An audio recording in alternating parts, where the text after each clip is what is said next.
Oi, pessoal, estamos de volta.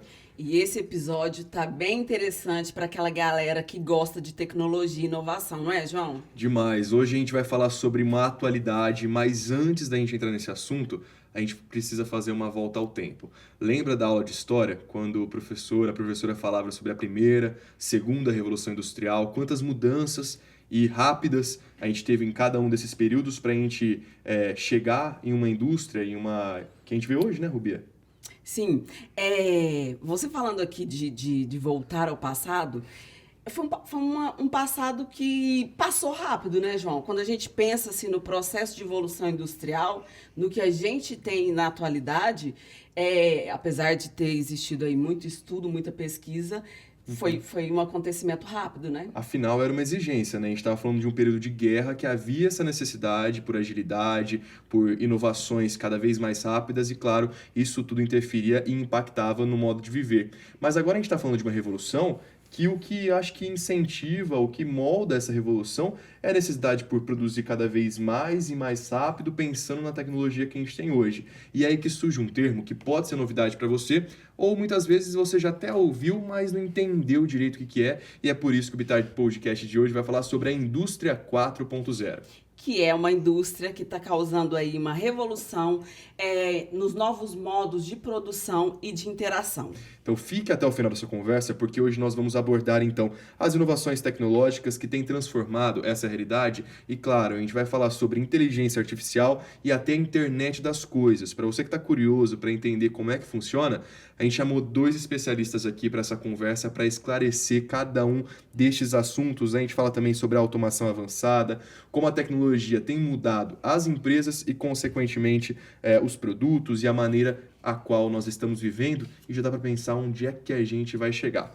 E para entender melhor esse cenário, chega com a gente nessa conversa a Vérica Freitas, que é formada em engenharia, atua como professora e pesquisadora de graduação e pós-graduação na Universidade Federal de Uberlândia, na área de Operações e Sistemas da Faculdade de Gestão e Negócios. Antes foi consultora sênior e sócia na Falcone Consultores de Resultados.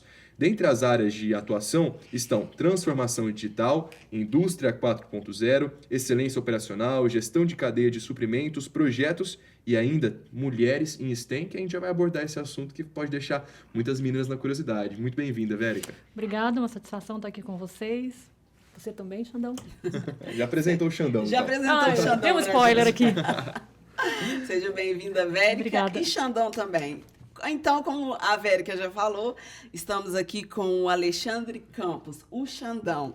Ele é bacharel em Ciência da Computação pela Universidade Federal de Uberlândia e especialista em Comunicação e Marketing. Possui experiência de 25 anos no setor de telecomunicações, desempenhando funções desde operações, engenharia e planejamento, até inovação e desenvolvimento da cultura organizacional. Seja muito bem-vindo, Xandão. Obrigado, meninos. Muito bom estar aqui. Professora, muito bom a gente estar aqui se encontrando de novo. Eu acho que vai ser massa. Faltou uma coisa aqui nesse currículo dele, viu? Judoca. Atenção, pessoal. É isso aí. Vou fazer meu exame de faixa no final do ano. Boa sorte já. Obrigado. Boa sorte. Olha, pessoal, é o seguinte, a gente estava falando sobre um pouquinho dessa parte histórica, de como a gente conhece a indústria que a gente vê hoje. Muitos dos nossos jovens e nossas jovens, né, estão atuando já dentro dessa área da indústria, mas que é uma área que tem mudado cada vez mais rápido, principalmente porque muitas delas já têm um setor voltado para pensar a indústria 4.0. Então eu queria que a gente começasse essa conversa, e Vérica, se você puder explicar um pouquinho para a gente, já que essa é uma das suas áreas de atuação, da onde surgiu essa necessidade por pensar uma indústria 4.0 e qual que é a realidade desse segmento hoje? A gente tem vários fatores que nos levam a chegarmos na indústria 4.0. Você comentou um pouco da Revolução Industrial, então nós tivemos já 3 grandes eras, onde a gente foi acrescentando e modificando vários aspectos da forma de produzir, né, indústrias e também outros tipos de operações. E nesse contexto, algumas tecnologias que foram surgindo, que foram sendo desenvolvidas, nos possibilitam desenvolver de forma diferente. Atrelado a isso, a gente tem demandas do mercado consumidor. Então, se a gente pensar o que nós temos hoje, o que as pessoas demandam hoje, outras empresas demandam em relação a questão de 10, 20 anos, a gente tem, por exemplo, a necessidade de produtos mais customizados, entrega mais rápida, maior nível de informação, uma informação com maior confiabilidade. Então, tudo isso leva a que as organizações pensem, poxa, preciso fazer alguma coisa para poder atender essas pessoas, atender essas necessidades. E aí, com a venda da tecnologia viabilizando essas mudanças, é aí que a gente tem essa grande interação e essa possibilidade da indústria 4.0. O nome, a nomenclatura indústria 4.0 surgiu em 2011, na Alemanha. Foi uma iniciativa do governo alemão, onde começou a se pensar, olha, a gente precisa aproveitar a tecnologia que a gente tem, essas novas mudanças, e aí vamos pensar como que a gente pode fazer. E aí, em 2013, já com uma proposta melhor elaborada, mais bem elaborada, foi definido o que contém, né? O que significa, o que está nesse contexto. E aí a gente está cada vez mais conhecendo e aprendendo, interagindo, integrando essas tecnologias, que é o que está bem por trás da indústria 4.0. E para a gente entender na prática, então, só para o pessoal já começar a ficar por dentro do qual é o significado disso, vamos pensar num exemplo que eu acho que todo mundo aqui conhece. Pedir alguma coisa, comprei alguma coisa pela internet, cada vez mais rápido. Parece que uma hora você chega, já tem locais que você consegue comprar uma coisa de manhã e daí algumas horas o entregador está batendo na sua porta. Isso já dá para dizer que é um resultado da indústria 4.0? Sim, a gente já tem aplicação. Então, algumas das tecnologias começaram a surgir no que a gente chama terceira revolução industrial, especialmente a parte de computação, automação, robótica, mas a integração dessas tecnologias, especialmente fomentadas pela internet, é algo da indústria 4.0. E isso a gente consegue ver, igual você comentou, né? Então, a gente tem uma perspectiva de omnichannel, que é a integração de canais. Então, você comentou, por exemplo, eu faço uma compra pela internet, mas eu posso fazer via um site, mas posso fazer via aplicativo, posso fazer numa loja física. A empresa conhecer o seu cliente desses diferentes canais de maneira integrada, que é o que a gente chama de omnichannel, por exemplo, é algo que já faz parte dessa visão que a gente tem na indústria 4.0, da gente integrar diferentes tecnologias e poder, a partir disso, oferecer melhores serviços. Ainda com relação a essa questão que você comentou, é interessante a gente destacar que a gente tem também algumas possibilidades que a gente não tinha antes. Então, eu consigo hoje, com uma grande quantidade de dados, logicamente respeitando, né, a questão da forma de usar esses dados, tem toda uma discussão sobre isso, mas eu consigo entender melhor meu cliente. Então, a partir de eu conseguir captar, né, essas informações, essa forma de pensar, o que o cliente compra, o que ele gosta, isso é muito interessante para que eu consiga oferecer uma melhor entrega para ele, né? Entrega não só a parte logística em si, mas também um produto que atenda melhor aquilo que ele precisa. E isso está bastante por trás e puxa a parte de operações numa organização. Então, sim, a gente tem, respondendo a sua pergunta de maneira sintética, a gente já tem essa tecnologia toda por trás, é um advento da indústria 4.0. Ô, Xandão, a Vérica já deu aqui alguns exemplos, pautado aqui na pergunta do João. Existem outros exemplos, a gente sabe que sim, que você poderia citar dessa indústria 4.0 no cotidiano, no nosso dia a dia? Quando a gente fala de indústria 4.0, existem alguns pilares, né? A gente pode elencar alguns, internet das coisas, que o pessoal chama de IoT, Big Data, Analytics, Cloud, enfim. Existe uma cidade no sul do Brasil que sofre muito com inundações. O pessoal distribui os sensores pela cidade e, quando começa a chover, esses sensores começam a medir o nível de chuva e começam a avaliar, com esse nível de chuva, em tal local da cidade vai inundar. E já avisa as pessoas, o pessoal que mora nesse lugar, fique esperto porque vai inundar. Isso, automaticamente, de maneira imersiva, transparente, o pessoal já está acostumado, né? Isso muda o cotidiano das pessoas. Existe um parque de diversões no mundo que, para você entrar no parque, você precisa colocar uma pulseirinha. E o pessoal acha que a pulseirinha é só uma questão que é bonitinha, né? Você armazena suas fotos lá e ela serve como liberar sua catraca, mas a pulseirinha faz muito mais do que isso. Ela fica literalmente te vigiando onde você está andando no parque.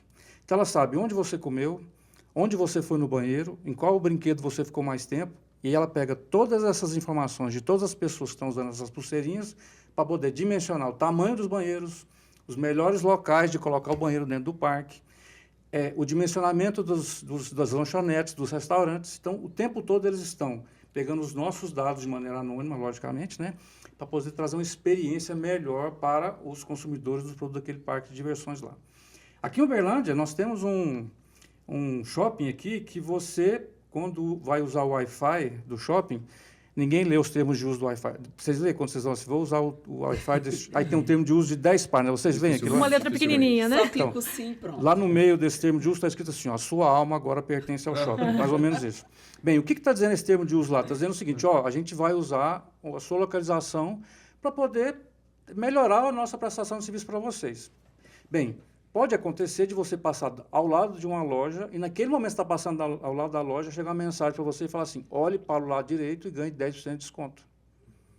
Então, ele está pegando os dados reais da sua localização, mais o seu histórico de pesquisa que você fez na internet, vendo que você tem interesse naquele produto e está fazendo uma oferta direcionada ao que você realmente tem interesse em estar consumindo. Então, esses são exemplos mais práticos que a gente pode estar usando aí da indústria 4.0. Ô, João, eu estou olhando aqui para o relógio do Xandão e viu? eu acho que esse relógio aí está dentro desse universo da indústria 4.0. Deve chegar tanta notificação aí nesse relógio que dá até medo, hein, Xandão? Tem que se controlar. Porque ele mostrou um pouquinho dessa fala que ele fez, o interesse que tem por trás ali de toda essa questão da inovação tecnológica. Para as empresas é muito vantajoso, não só pela agilidade do processo dela, mas também por mais recurso, né? Ou seja, as pessoas acabam gastando mais, dá para dizer assim? Perfeito. O meu relógio, ele é chato, porque ele fica assim, você não bebeu água hoje. Como é que ele sabe que eu não bebi água hoje? Pela geolocalização, normalmente ele imagina dentro da minha casa onde poderia estar a cozinha. Ele fala assim, você não bebeu água hoje. E é verdade, eu não bebi água hoje, né?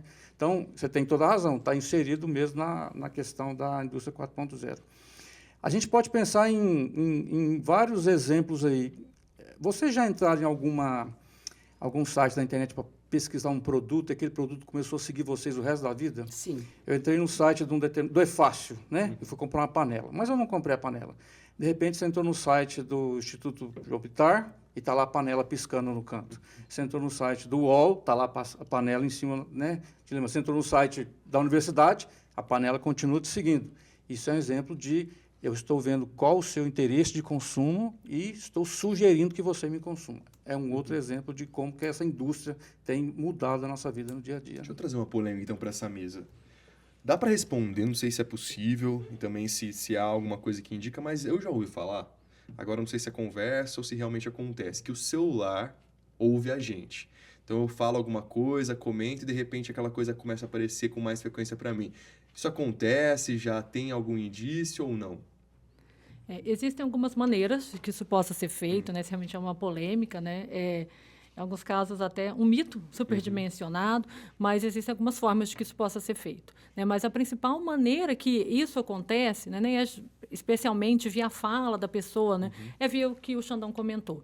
Olha, você faz busca, você faz pesquisas o tempo inteiro. As pessoas hoje estão hiperconectadas, né? Se a gente olhar a taxa de conexão, né, a quantidade de pessoas conectadas aqui no Brasil, a quantidade de celulares, a gente tem mais do que um celular por pessoa em média aqui no Brasil, né, pensando na nossa realidade. Então, o que a gente tem? As pessoas estão super conectadas o tempo todo.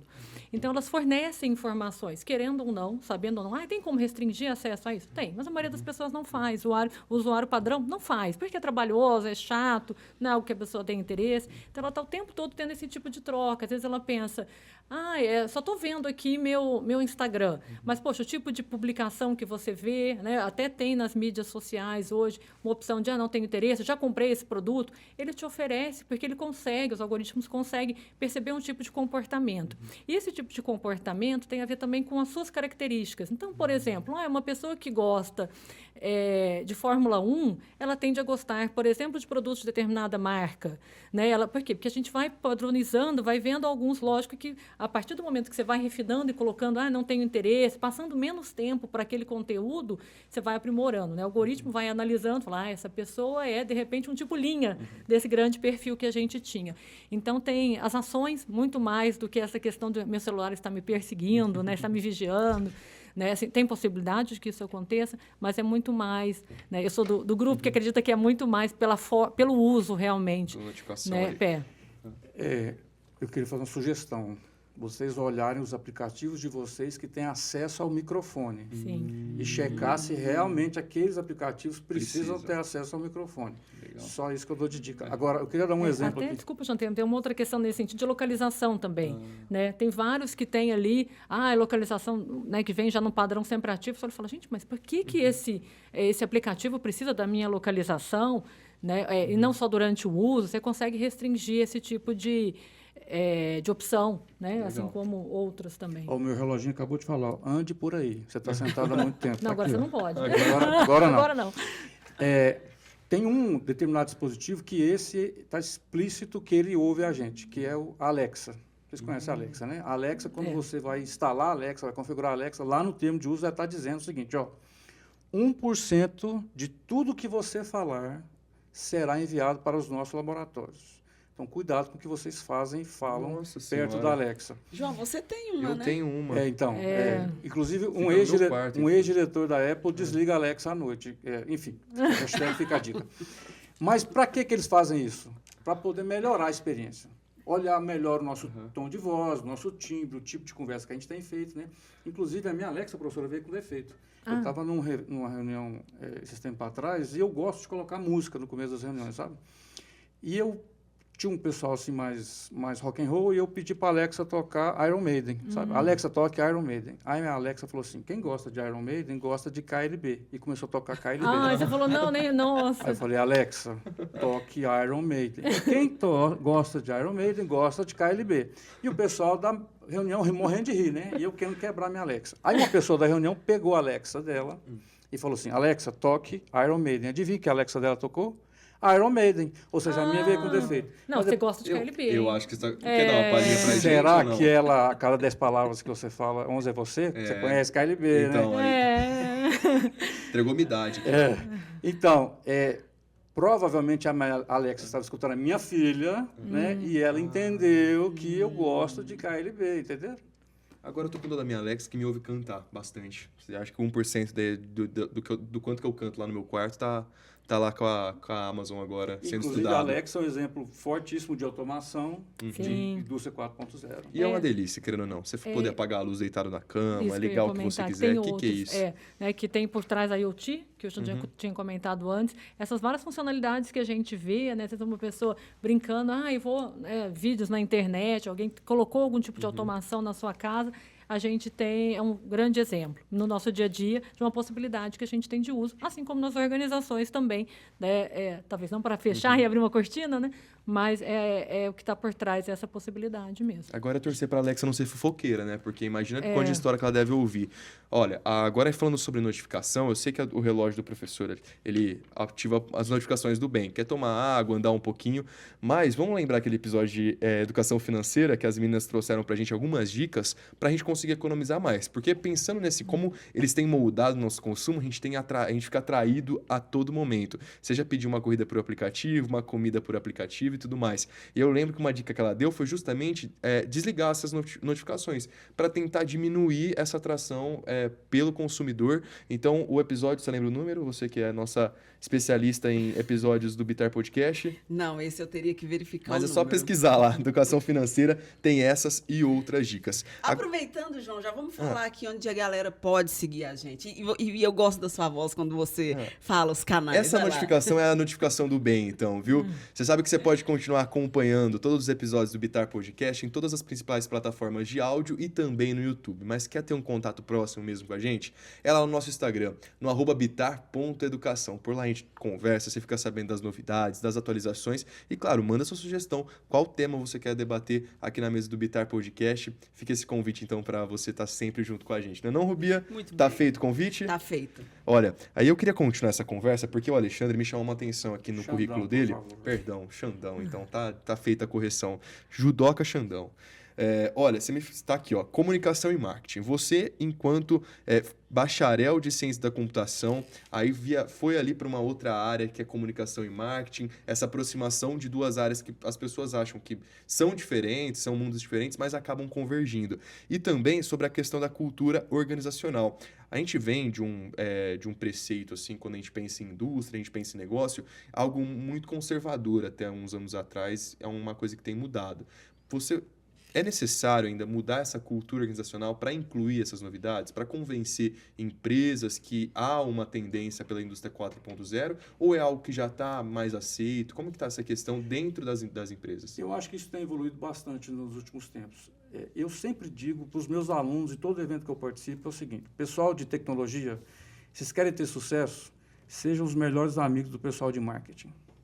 Porque por melhor que seja o seu produto, é o pessoal de marketing que vai poder conseguir convencer as pessoas de poder consumir. E não adianta, as empresas elas têm que trazer resultado. Inclusive, falando em inovação, o que é inovação, gente? Inovação é diferente de invenção, que é diferente de descoberta. Eu descobri uma coisa, descobri um planeta, descobri um novo elemento químico, beleza, mas eu tenho que aplicar aquilo de alguma forma. Eu inventar alguma coisa... o Santos Dumont ele foi um inventor. Ele inventou o relógio de pulso, inventou o avião, mas ele não foi um inovador. Quem inova é quem realmente consegue enxergar um modelo de negócio e conseguir fazer aquilo trazer dinheiro novo. A inovação tem a ver com dinheiro novo. Então, hoje, quando a gente une a tecnologia com a área de marketing, consegue realmente inovar, trazendo benefício para a sociedade e fazendo aquilo transformar em resultado, esse é o melhor dos mundos. Então, uma característica que eu acho que é muito importante hoje, o pessoal que trabalha com tecnologia, é conheçam de negócio, conheçam de mercado. Eu sempre falo para os meus alunos, a professora é testemunha, eu falei isso num evento com ela esses dias para trás. Conheçam de marketing. Marketing é uma coisa que não é simples, é uma coisa deliciosa e é uma coisa que traz muito valor para os nossos clientes, né? E o que a gente está buscando bastante hoje?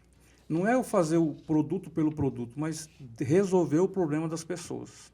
Não adianta nada, gente, o meu banco parar de me atender pelo telefone e começar a me atender pelo WhatsApp, mas levar 4 horas para responder a minha pergunta. Eu tenho experiência digital, eu tenho experiência inovadora, mas eu tenho experiência horrível.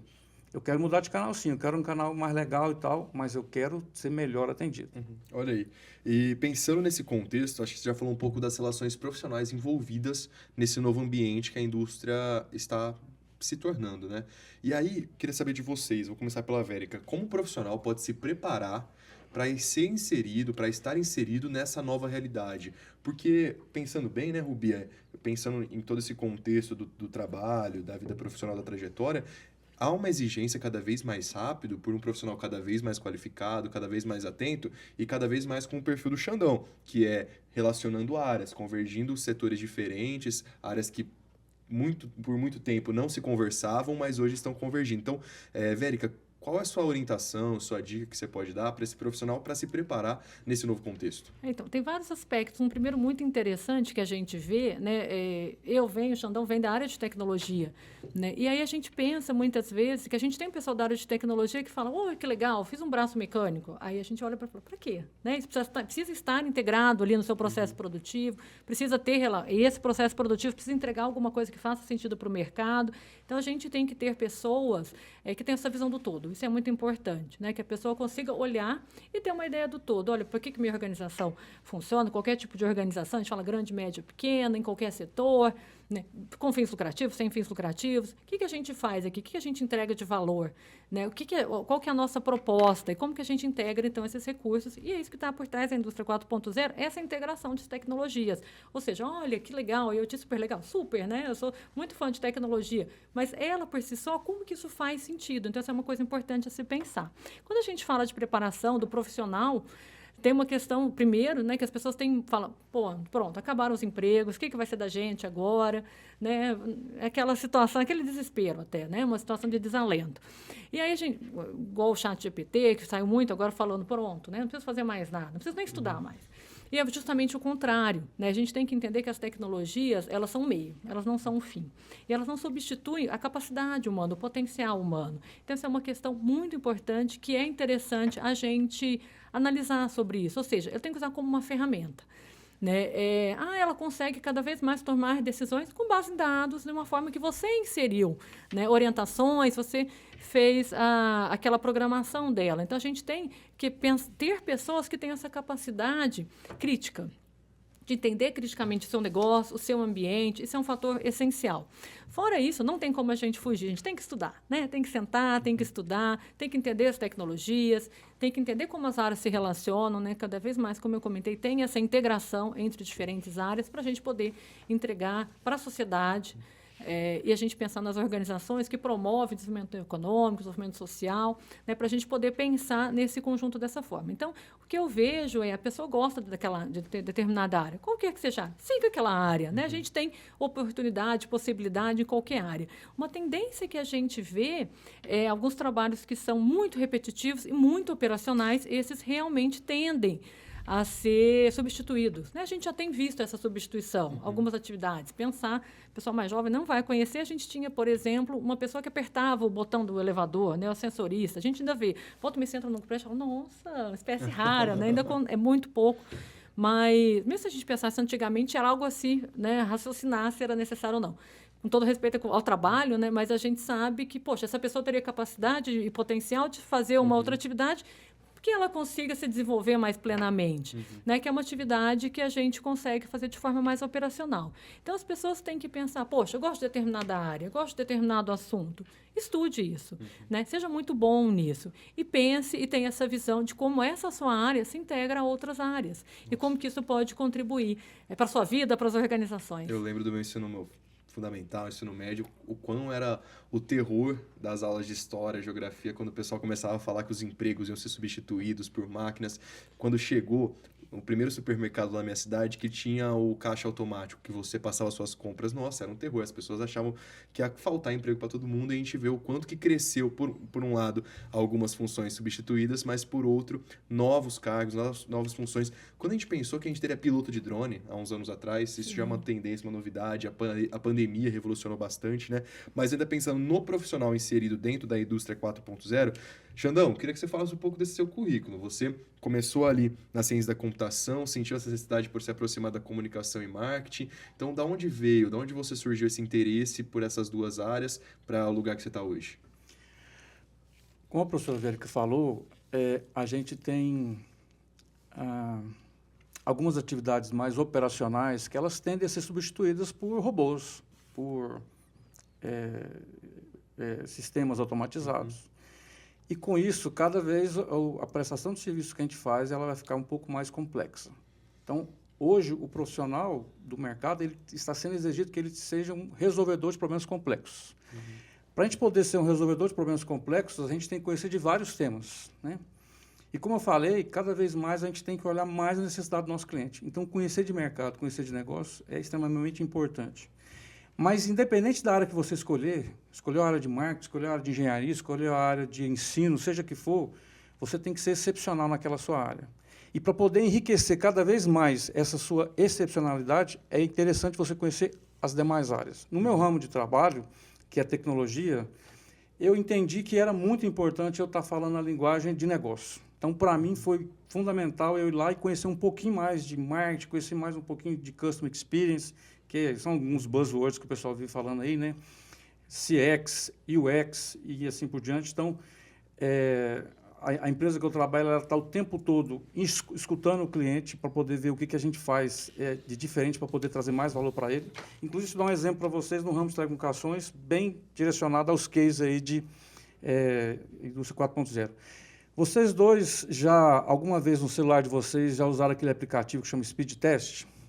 Para medir a velocidade da internet. Por que vocês usam o Speed Test? Porque vocês estão desconfiados de quê?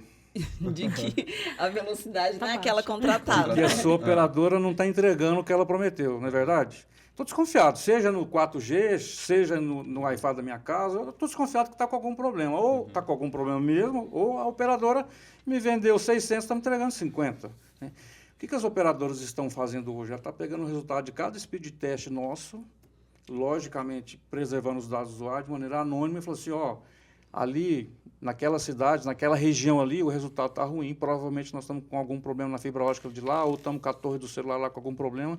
Então, estou pegando esses dados e melhorando o serviço de telecomunicações a partir dos dados dos próprios usuários.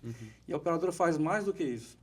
Ela, pegando os dados de todo mundo, ela começa a ver para onde que a cidade está crescendo, e ela, junto com a prefeitura, fala assim, prefeitura, você tem que melhorar suas vias de acesso para essa região, seu saneamento básico, seus semáforos, que hoje, inclusive, estão ficando cada vez mais inteligentes, né? Essa semana, inclusive, São Paulo lançou lá um programa de colocar semáforos inteligentes, que os semáforos vão começar a monitorar o trânsito, vendo o volume de carros, e não vai ser mais aquele tempo fixo, 30 segundos lá para cá, 30 segundos lá para lá.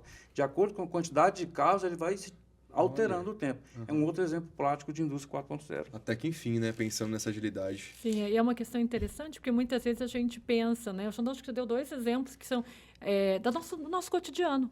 Ou seja, são tecnologias que estão aí e que a gente pode pensar em como utilizá-las nas organizações, mas também no nosso dia a dia, para melhorar a vida das pessoas, melhorar como as coisas acontecem. É bem interessante. Os pedágios agora, que estão... Antigamente a gente via aquela superestrutura, as cabines, as pessoas ali. Já teve uma revolução para quando começaram a usar o sem parar, entre outros plataformas que a pessoa só passava ali, mas hoje o novo projeto que eles estão desenvolvendo já é só em cima ali do trecho da rodovia e o carro não vai precisar nem diminuir a velocidade, vai ser só passar. O quanto a gente tem visto a mudança, né, dessas inovações tecnológicas na nossa rotina. Até, João, tem alguns estudos, né, testes que se mostraram realistas, que você consegue fazer esse controle no próprio carro. Você consegue embarcar isso, né, e ter esse controle, e que aí talvez seja até uma questão de, é mais justo. Porque às vezes eu paguei um pedágio e ia andar daí 10 quilômetros e entrar na cidade já.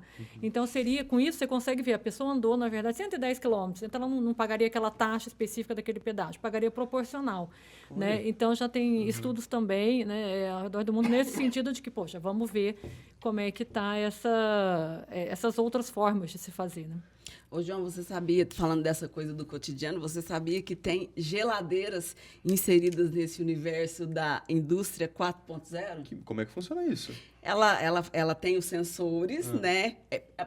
A minha breve pesquisa, ela tem os sensores ali, subdividido dos alimentos que você geralmente compra, e ela te entrega a lista daquilo que está faltando. É um modo também da gente se manter saudável, dependendo daquilo que você insere de informação que você consome. Eu tô achando que você já terminou de pagar o ar-condicionado e já tá investindo nessa geladeira agora, E você sabia que o meu ar está inserido no contexto 4.0? Tá vendo? Bia, pegando o seu exemplo, desculpa te cortar, pegando o seu exemplo da geladeira, além disso, ela também é sustentável, porque ela pega alguns produtos que têm o código de barra já preparado para essas geladeiras conectadas, e ela vê o prazo de validade e ela fala assim, Rubia, seu iogurte vai vencer daqui 3 dias. Você não quer consumir iogurte agora? Elas também têm essa pegada da sustentabilidade. A prevenção de perdas está aí também. Logo mais você tá chegando aqui no Bitar Podcast com um relógio igual do Xandão, hein? Tô achando isso. Só para não deixar passar, você perguntou pro Xandão, né, da formação dele, desse universo de pesquisa, de estudo. E você? Aquela que esqueceu o nome da entrevistada, Vérica. Eu ia falar Verônica. Vérica, aqui no começo, na sua apresentação, quando o João te apresentou, ele falou do projeto Mulheres em STEM. Conta pra gente como que você foi parar nesse universo profissional e como que estar integrada nesse projeto. Eu sou engenheira, né? Tenho graduação, mestrado, doutorado em engenharia.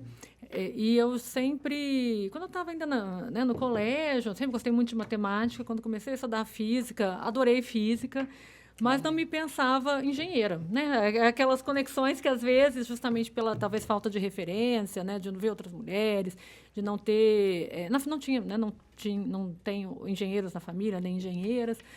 Aí, um momento, eu olhei e falei assim, gente, eu vou ter que fazer engenharia. Olha, eu vou ter que fazer engenharia. Né? E aí, eu, no terceiro colegial, me inscrevi, passei, né? Queria estar na Unesp, estudei na Unesp, adorava a universidade. Então, comecei a trabalhar, fiz uma engenharia que eu chamo um pouco mais técnica.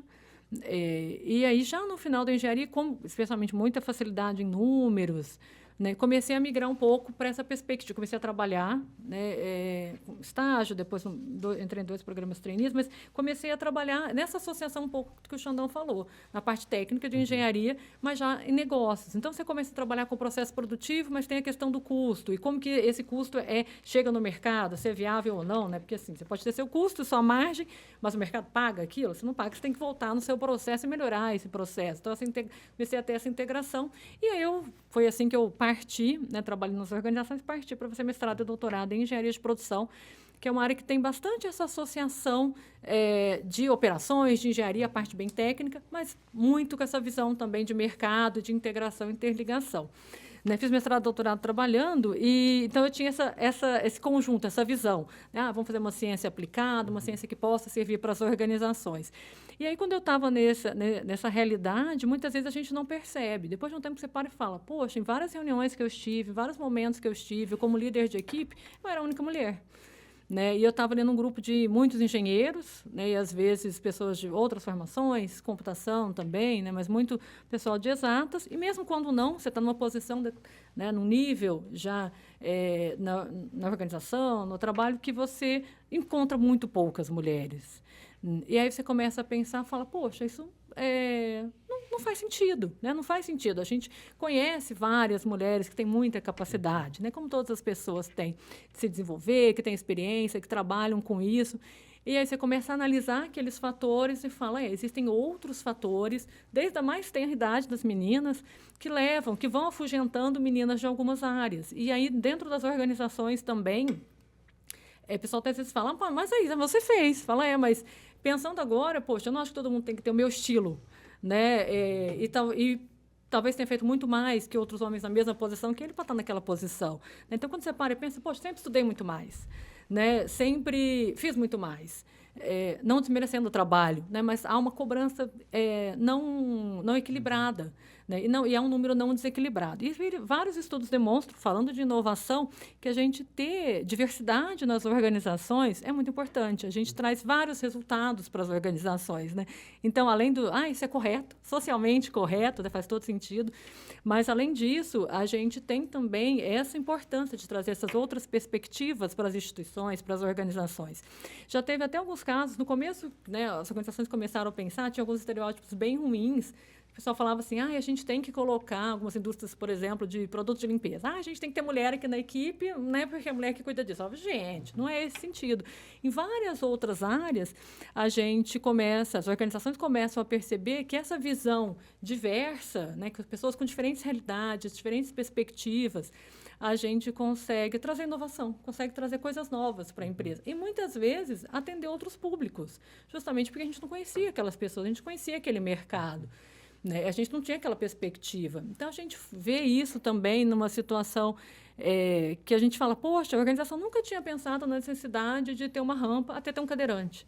Então, era algo assim, tinha uma regulamentação, a gente tinha feito, mas a gente não sabia realmente que aquela rampa não era adequada, até a gente ter a pessoa que precisa usar, né? O cliente, a mesma coisa. Então, tem várias contribuições possíveis, aí, como eu comentei, sociais, mas também de trazer essas outras perspectivas que geram, né? As pessoas falam, poxa, mas é muito mais cômodo eu, de repente, ter uma visão mais confortável, não é? Ter pessoas que pensam igual a mim, né?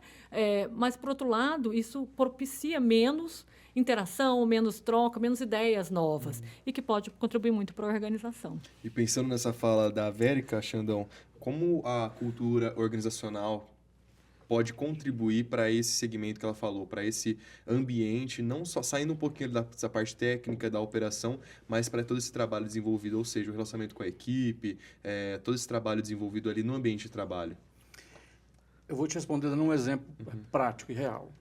O Magazine Luiza, todo mundo conhece, o Magalu, né? Algum tempo atrás, ele lançou um programa que ia contratar funcionários pretos. Acho que vocês compraram isso, né? E aí um monte de gente do mercado reclamou.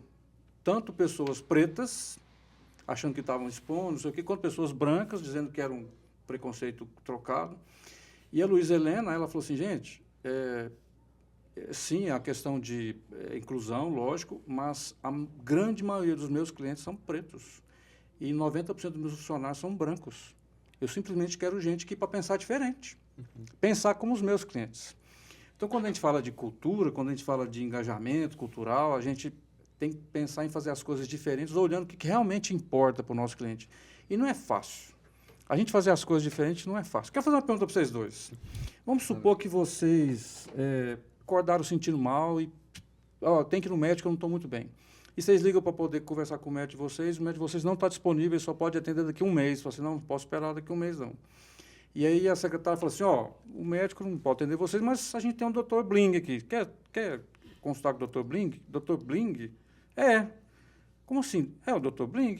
Ele é um robô. Vocês iriam consultar com o Dr. Bling, sim ou não?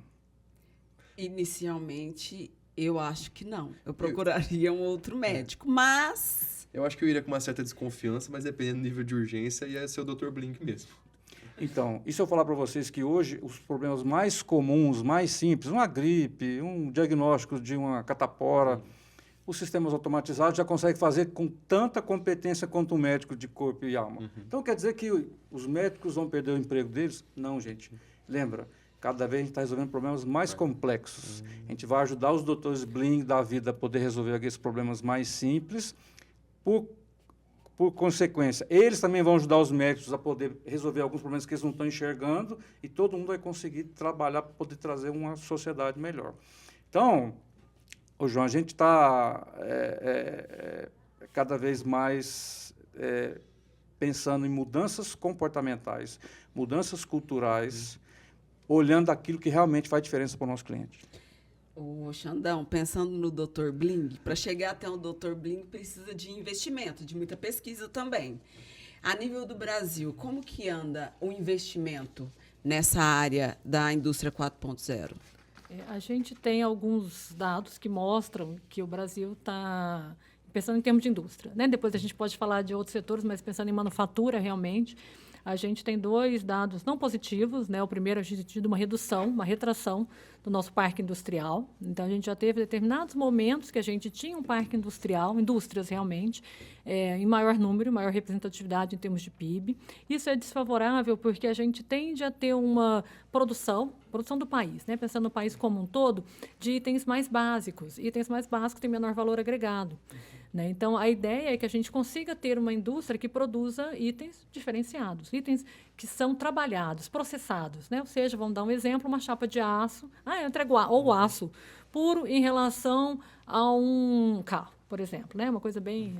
2 extremos, é só para vocês terem uma ideia do que eu estou querendo comentar. Então, isso é diferente. Né? Eu tenho muito mais trabalho ali, por exemplo, na produção de um carro, tem vários outros agentes envolvidos, e isso traz maior valor para a sociedade, né, do que não desmerecendo, de forma é importante também, mas a gente tem que buscar que as indústrias possam cada vez mais a gente ter, né, essa maior representatividade e essa entrega de produtos de maior valor agregado, mais elaborados, inclusive para o mercado externo, para que a gente possa competir melhor também, importar menos esses produtos que já são de maior tecnologia, né, e começar também a vender isso. Aí, além desse índice, nós temos um outro índice que tem mostrado que a gente tem muita vontade, as indústrias têm muita vontade de fazer, né, de aderir, entrar no movimento Indústria 4.0, mas algumas têm receio, né, e tem a questão do orçamento, do investimento.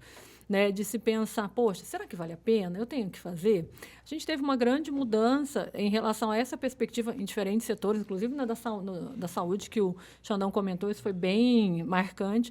Infelizmente, quando a gente teve a pandemia, né, várias organizações que estavam há algum tempo postergando algumas mudanças, coisas relativamente até simples, como, por exemplo, um e-commerce. Né? A gente pensava talvez vocês tenham um exemplo. Olha, tinha uma loja de bairro que ela vendia só loja física. Né? Ela ia na loja, ela ia na casa dos clientes com a sua sacola. E aí ela chegou no momento e falou, pronto, e agora? Né? Agora eu vou abrir um site, vou começar a usar WhatsApp ou outros meios de comunicação. Isso a gente já está passando por uma transformação digital. Então, a gente houve uma intensificação. Foi um período terrível, mas em termos de evolução de adesão ao redor do mundo, mas pensando na nossa realidade de Brasil, houve uma intensificação de adoção de tecnologias que as empresas estavam ali postergando aquele investimento, que a gente sabe, né? Que, igual o nosso dinheiro também, né? A gente fala, poxa, eu estou vendo que pode me dar um retorno, mas será? Né? Será? Então, a gente teve essa intensificação, que foi muito positiva, mas há uma questão, há ainda, né, muitas indústrias com vontade, a gente olha, os percentuais são altos, queremos aderir, queremos colocar essas tecnologias, mas não sabendo como fazer, isso é uma coisa, né, e também tendo esse receio, que entra um pouco nessa questão também cultural que vocês perguntaram, né, tanto das pessoas, da resistência à mudança, como também desse fator, poxa, vou preferir manter minha operação do que fazer algum tipo de mudança e que eu não tenho certeza. E por que esses cenários caóticos, como, por exemplo, a pandemia, uma guerra, uma instabilidade econômica, eles favorecem para essa evolução mais rápida da indústria? Tem alguma explicação? Tem. A gente sempre tem, a gente chama de situações de caos mesmo, né? No caos, a gente tende a ter aceleração do desenvolvimento por necessidade. Então, a gente tem fatores... se a gente pensar em termos de desenvolvimento, né, não no que gerou aquilo mesmo, desenvolvimento do raio-x, a intensificação do uso do raio-x, a questão da intensificação do uso, por exemplo, da internet mesmo, outros tipos de comunicação rápida, foram intensificadas em situações que você tinha uma demanda para aquela iminente, né? Olha, ou a gente faz isso, ou tenta colocar isso em operação, ou a gente vai demorar muito mais tempo, ou a gente vai estar numa situação muito pior. Né? E a gente teve, na pandemia, vários alertas. Né? A primeira questão foi essa necessidade de, poxa, vamos realmente, a gente como sociedade, como mundo, né? Vamos realmente começar a partir a implementar essas tecnologias, usar essas tecnologias para um fim que a gente pode, né? Um fim positivo. E teve uma outra questão que é muito interessante, que a gente vê um crescente, né? Até então estava muito crescente, que são as cadeias de produção globais. Né? Então, se vocês lembrarem, se falou muito na mídia a questão, poxa, não tem luva para os profissionais de saúde, a gente não tem máscara, né? Em vários países. Né? Aconteceu isso aqui no Brasil, mas em vários países, justamente porque havia uma dependência dessa produção que vinha de alguns lugares, que são as cadeias globais, que são sempre considerado muito positivo. Né? Fora essa questão de, poxa, a gente talvez não tenha uma indústria local que tenha condição de suprir isso. Ou tenha, mas né, não esteja naquele patamar, não seja conhecido, não é quem faz o fornecimento, por exemplo. Então, isso também, as pessoas pararam e pensaram, olha, a gente tem que repensar esse modelo, porque, obviamente, um país que, olha, tem combinado, a gente tem um acordo, ele vai vender para a gente isso, vai ter essas entregas para nossas empresas, para os nossos hospitais, em situação normal. Né? Em situações normais. Em situações, gente, a gente também faria isso. Não é verdade? Você vai, né? Não, vou mandar. Não, toma uma luva, vou deixar meu país sem. Não vai, né? Não, esses contratos acabam caindo, mesmo sendo contratos firmados que tenham valor, eles, né, o país vai falar, lógico, eu vou priorizar, né, a população que está aqui. Então, esse tipo de alerta, de análise, né, essas situações que são geralmente não positivas, chamam a atenção e fazem as pessoas repensarem seus modelos de negócio, modelo de atuação, justamente porque, olha, eu preciso conseguir uma solução para essa no momento, né? Precisa ser rápido. E olha aí. Só voltando à questão da pesquisa aqui da Rubia, só para complementar aqui a resposta da professora, a gente tem muitas oportunidades no país, né? E a gente tem alguns bolsões sim, que a gente desponta. Então, logística, o Brasil é referência mundial em logística. Não sei se vocês sabem, a Internet Banking do Brasil ela é reconhecida no mundo inteiro, é a que melhor funciona no mundo. O mundo inteiro vem aqui aprender com a gente. Vocês são muito jovens, né? Mas muitos anos atrás, o Bill Gates veio aqui no Brasil para aprender conosco como é que a Internet Banking funcionava, porque a gente trouxe conhecimento da época da inflação, que era uma loucura, overnight, né? Então, a gente levou isso e a questão de segurança, né? A aviação não precisa nem falar com a Embraer, né? Agora, um exemplo que eu gosto de falar muito é a questão de exploração de petróleo em águas profundas. Vocês acham que a Petrobras vai lá e fecha o olho e fala assim, eu vou achar petróleo nesse lugar aqui? É a indústria 4.0 na veia. Eles olham as correntes marítimas, os locais onde tem possibilidade de fósseis, a temperatura da água, combina isso tudo e fala assim, eu tenho probabilidade muito grande de achar petróleo aqui. E eles acertam grande parte das vezes. A gente tem que pegar esse conhecimento que a gente tem nessas áreas, essa potência que o Brasil é nisso, e tentar levar para outras áreas de conhecimento também. Sim, até complementando, o Xandão comentou um caso muito legal, né? Quando a gente fala dos bancos, o Brasil tem uma referência, uma longa história em relação à transformação digital nos bancos, né? A questão dos ATMs, a forma de se operar, o uso de cartão, né? O cartão inicialmente com chip, depois com aproximação, né? E a gente pensa em termos de segurança, né? Isso é muito importante, e a gente tem várias fintechs aqui no Brasil que despontaram no mundo. Né? E, então, é um setor que realmente o Brasil é bastante reconhecido, igual o Xandão comentou, mundialmente pelo uso da tecnologia. E diante desse cenário, até notei uma frase que o Xandão falou, que é que a gente está cada vez mais resolvendo os problemas mais complexos. Né? Pensando nisso, quais são os desafios? As oportunidades vocês falaram um pouquinho, mas também diante desses desafios, quais as oportunidades que a gente pode ter, então, com a indústria 4.0 daqui para frente? A gente, quando a gente pensa num problema, a gente tem dois lados sempre. A pergunta e a resposta. A resposta, acreditem em mim, essa é a parte mais fácil. Eu tenho ChatGPT, eu tenho bibliografia, eu tenho muita gente capacitada. Então, o difícil é fazer a pergunta certa. O ChatGPT nunca vai fazer a pergunta certa. O ChatGPT vai responder algumas das perguntas que a gente fizer. Então, uma coisa muito importante, João, é fazer as perguntas certas. Qual o problema que eu quero resolver? Então, a gente tem que se capacitar, tem que se dedicar, tem que estudar para poder ver quais os problemas que a gente quer resolver. Tem uma cidade próxima da gente aqui, que a população estava com problema de fruta perdendo. Todo mundo tem um pé de alguma coisa em casa, um pé de jabuticaba, um pé de manga, e aquilo estava se perdendo e dá bicho, né? O pessoal criou um aplicativo na cidade oferecendo aquelas frutas que estavam perdendo. E as pessoas não cobravam nada, simplesmente trocavam uma fruta pela outra. Acabou o problema de mosca, acabou o problema de fruta perdida. Então, eu estou resolvendo um problema real, né? Com a solução que já está aí. A solução já está aí, já tem a resposta para isso. Mas eu fiz a pergunta certa. Então, te respondendo diretamente, a gente tem que procurar as perguntas certas. Olha aí. Complementando essa questão que eu acho muito interessante, falando de problema, né, a gente sempre coloca também uma oportunidade, fala, poxa, eu estou num estágio X, por exemplo, estou com o meu índice de produtividade de 95, quero passar para 98, a gente vê isso como um problema, né, uma situação que eu vejo uma lacuna, um desafio. E os problemas, igual o Xandão comentou, eles são multifacetados, eles são complexos. Né? Então, muitas vezes, a gente tem diferentes formas de atuação. Né? E aí você tem que entender e conseguir fazer essa pergunta e entender realmente qual parte desse problema, que os problemas são grandes, complexos, eu tenho que, ou eu posso atuar, né? Eu posso solucionar. Então, muitas vezes a gente fala assim, nossa, isso é muito problemático, né? É um problemão. Não tem como eu fazer nada. Poxa, quebra isso em partes. Você possivelmente consegue direcionar, endereçar alguma dessas partes. O homem chegou à Lua em 1969. Eu não sei se vocês sabem, o poder computacional da NASA para poder mandar o homem à Lua, que na verdade era uma lata com foguete, né? Que chegou na Lua, era uma lata com foguete. Era menor do que qualquer celular que a gente tem hoje. Aí vocês podem me perguntar assim, por que a NASA não manda mais ninguém para a Lua? Por que a China não manda ninguém para a Lua? Porque não estou resolvendo problema nenhum. Eu não vou resolver nenhum problema de mandar ninguém para a Lua lá, né? Então, o que a gente tem que fazer as perguntas certas para poder resolver problemas reais.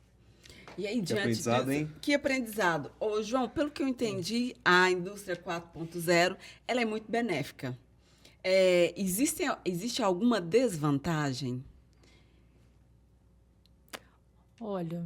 Encerrando com polêmica esse podcast de hoje, né? O Xandão gosta de polêmica, né, João? Eu não. Um homem Eu gosto de resolver problemas.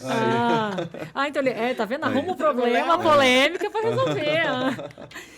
Então, eu sempre penso que tudo tem dois lados, né? Sempre tem lados positivos e negativos. Né? Então, assim, tem, né, que sair um pouco, poxa, você trabalha com isso, né? Sair um pouco e dar uma olhada. O que a gente pode pensar, acho que em qualquer tecnologia, ou em qualquer questão, o uso não adequado. Né? Acho que essa é a primeira questão, a gente pensar na forma que as pessoas vão utilizar, organizações, utilizar aquelas tecnologias disponíveis, então essa é a primeira questão. Né? As tecnologias que compõem, ou que permitem, viabilizam, na verdade, a indústria 4.0, logicamente, como, né, praticamente tudo, a gente pode usar de uma forma ou de outra, benéfica ou negativa. Então, se a gente fosse pensar, teria esse aspecto. Um segundo aspecto que eu vejo é a gente, talvez, né, se a gente, como sociedade, não criar disparidades muito grandes. Né? Às vezes, a gente faz isso, a gente cria, talvez, feudos de conhecimento. Então, a gente vê, poxa, indústrias que estão muito avançadas e organizações, claro, elas podem não ter aquela necessidade, aquela demanda, mas outras que estão muito aquém. Será? E também essa questão da gente ter opções e possibilidade de que todas as pessoas consigam ter acesso à capacitação, quando tendo seu interesse. Então, que não seja, né, se a gente pensar numa forma, que não seja uma maneira de excluir, segregar ou separar empresas, pessoas, né? Muito pelo contrário, que a gente consiga trazer todos juntos, porque esse movimento é muito positivo. Né? Então, assim, se a gente fosse... acho que esses dois aspectos são possíveis pontos que poderiam virar negativos. Não depende muito da gente mesmo. Né, da gente, olha, vou, né, manter isso para mim só, ou mesmo a questão do usar de maneiras incorretas, né, não tão positivas. Eu concordo com a professora, eu acho que tudo em exagero faz mal. Né? E eu acho que um outro pecado também é usar a tecnologia pela tecnologia. Sim. Imagina que vocês precisem transportar uma televisão de Goiânia para Brasília, e vocês estão meio sem dinheiro e tal, contrata o seu Zé que tem uma carroça. O seu Zé fala assim, não, eu levo a televisão para Brasília, baratinho. Eu vou demorar, mas eu chego. De repente, alguém vê o seu João no meio do caminho e fala assim, o seu João pirou, pegou o caminho errado e foi para Goiás Velho. Ele não está indo para Brasília, não está indo para Goiás Velho. Aí você fala assim, nossa, vou arrancar a carroça do seu João, vou colocar uma Ferrari. Troquei a tecnologia, carroça para uma Ferrari. Mas ele continua indo para Goiás Velho. Você só trocou a tecnologia, ele está indo mais rápido para o lugar errado. Então, o problema não é a tecnologia. Ele não está resolvendo o problema, entendeu? Então, a gente usar a tecnologia pela tecnologia. Sim, foi ótimo. Boa explicação. Eu acho que, diante desse cenário todo, deu para a gente entender um pouquinho de onde a gente vai chegar. Mas eu acho que é legal a gente comentar também a responsabilidade de cada um de nós. A gente ganha muito no nosso consumo, no nosso cotidiano, com essas novas tecnologias. Antigamente, uma comunicação entre duas pessoas que estavam em lugares diferentes era muito mais difícil. Hoje, a gente ganhou tempo, a gente ganha agilidade, WhatsApp, enfim, outras plataformas. Mas também acho que a gente ganha a responsabilidade também de ficar mais atento à maneira como a gente está consumindo isso e aos dados também, né? Hoje a gente tem a Lei Geral de Proteção de Dados e muitas pessoas ainda continuam, como a gente falou, né? Inclusive eu vou fazer essa meia-culpa. Assinando, enfim, cedendo esses dados sem entender direito o que aquilo pode causar. É legal fazer essa orientação das pessoas estarem sempre atentos o que ela está fornecendo, então, para essas tecnologias, incluindo na LGPD. Sim, é muito interessante. A LGPD vem como uma forma de proteger as pessoas, tentar proteger as pessoas, justamente esse usuário que está mais alheio, né? A pessoa que, poxa, não, né? Tentar proteger o usuário comum que está, né? Ou seja, levando essa responsabilidade para que, olha, você vai pegar esse dado, então a gente está falando como que você pode pegar, como que você pode usar, né? Então a LGPD vem nesse sentido de querer falar, que dá responsabilidade para quem está fazendo isso, resguardando um pouco as pessoas, né? O cidadão comum, e isso aconteceu em vários lugares do mundo, algo nesse sentido, de diferentes formas, justamente porque talvez o usuário não tenha tanta capacidade, a forma, né, não tenha tanto conhecimento, não tenha tempo, não tenha nenhum entendimento de que aquilo significa. Então, vem nesse sentido. Mas tem uma responsabilidade muito grande em vários sentidos, né? A gente vê até algumas polêmicas, às vezes, a forma de uso de rede social, né? Poxa, a pessoa... e às vezes a gente vê, às vezes, vê gente de outras gerações também, mas nas gerações mais novas, porque as pessoas cresceram já com a tecnologia. Então, é mais difícil para a pessoa conseguir discernir, separar um pouco o que é realidade, o que é virtual. Né? E no virtual é você também, né? É você que está ali. Mesmo que você esteja por trás de um avatar, né? Você tem uma responsabilidade como pessoa, como ser humano, como cidadão. Então, tem essa grande questão, tem uma responsabilidade das pessoas. Né? A gente não pode negligenciar, colocar a culpa na tecnologia por coisas que, na verdade, a gente pode fazer. Né? A gente tem condições de fazer. Então, acho que, primeiro, a gente tem que ter uma regulamentação muito importante em relação a isso, né? E que ela seja cumprida, tanto para resguardar as pessoas, como outros agentes que estejam ali usando, que estejam interagindo nesses meios digitais e virtuais. Isso é muito, muito importante. Teve até algumas polêmicas também em relação à realidade aumentada, né? Que o pessoal até voltou um passo atrás. Poxa, olha o que está acontecendo, né? A gente não pode deixar dessa forma também, porque a gente levou para a realidade aumentada não só as pessoas, mas a gente está tendo casos de violência. Então, essa responsabilidade das pessoas, de cada um de nós, é muito importante. Responsabilidade de saber, olha, o que eu tenho que fazer, né, para me resguardar, mas também o que eu posso fazer ou não naquele ambiente, porque eu tenho esse nível de responsabilidade. Então, a gente não pode se abster disso. E tem uma questão importante que eu sempre comento, que o Xandão acabou de comentar, que é, poxa, tecnologia maravilhosa, super fã de tecnologia, mas ela é uma ferramenta. Né? Ela é uma ferramenta, é um meio para você conseguir resolver problemas e chegar em situações diferentes, melhores.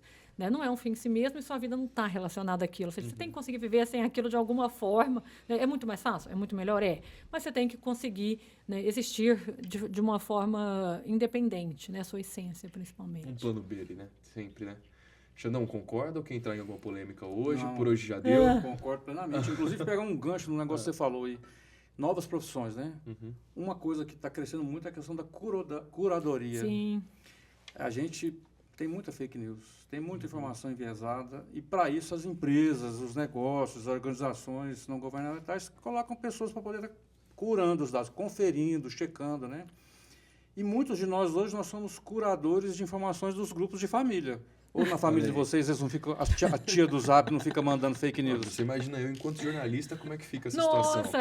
Você fica... Você a vigilância o tempo todo. Eu sou o Você chato. foi excluído de alguns grupos, Eu hein? sou- Ainda não, porque Deus deu uma dádiva ali da paciência que a gente consegue, né, às vezes sim, lidar com essa nossa, situação. difícil. Mas quando terminou a eleição, vou ser bem sincero, foi um alívio, mas foi um período mais tranquilo. Agora... Pois é, eu sou o chato do grupo da família, porque as tias do Zap, a minha mãe, inclusive, fica mandando algumas coisas, eu vou lá na hora, já apago e falo, tá aqui a fonte.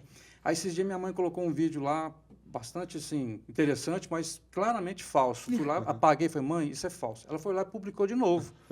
Assim, mãe, mas eu te falei que é falso. Mas eu queria muito que fosse verdade. Foi ótimo. Esse é o problema. Foi ótimo. Tem algumas teorias que nos mostram nesse sentido que essa questão que fomenta também as fake news é uma autoafirmação interna. Que a pessoa acredita naquilo, ela realmente, olha, está validando o que eu penso. Sim. Então, isso é verdade, está validando o que eu penso. E às vezes seria tão bom, né? Na pandemia a gente tinha tantas notícias, um remédio, uma cura, e dava vontade realmente Tomara de que ser verdade. seja Tomara mesmo, que né? seja, mas a gente sabe que não era assim. E a consequência daquela notícia da inverdade para aquele contexto geral. Por isso, ó, vigilância. Xandão já deu a dica aí, ó. Vocês também têm essa responsabilidade. E nesse sentido ainda, se a gente pensa, né, eu comentei um pouco das gerações que cresceram, nasceram com a tecnologia, e tem as gerações também que foram a ter acesso à tecnologia com já numa maior idade. Né? E aí as pessoas, elas olham assim para a gente, deu no Facebook. Né? Eles falam, poxa, mas alguém publicou lá. Não tem, né? As redes sociais, as mídias sociais começaram até a colocar. Nós não somos, a gente não faz essa checagem. Nós não somos uma instituição jornalística, por exemplo, né? Não é nosso papel. As pessoas publicam, a gente tenta correr atrás disso, é uma responsabilidade, eu acredito, mas a gente não tem esse papel, né? Eu acho que já dá um tempo para o Itar Podcast, hein? A gente precisa trazer isso aqui para a mesa. Eu acho que vai ser interessante. Cada um sendo curador, né? Gostei. Viu ali aquela postagem, vamos pesquisar se é verdade ou não. Agora, antes que o relógio do professor Xandão, então, peça para ele dar uma voltinha novamente, queria agradecer demais a participação de vocês aqui nessa conversa. Muito obrigado, viu? Obrigado. Fica o convite para voltarem. Assim que tiver novidade, vocês vêm compartilhar com a gente. Foi muito bom, viu? Passou rápido, nem vi. Passou rapidinho. Muito bom. O relógio permitiu aí também. Ele não reclamou mais, não. Não reclamou mais, não. Foi ótimo. Muito obrigada. Obrigada, gente. Até a próxima, viu? Obrigado. Até. E para vocês, até o próximo episódio. Até.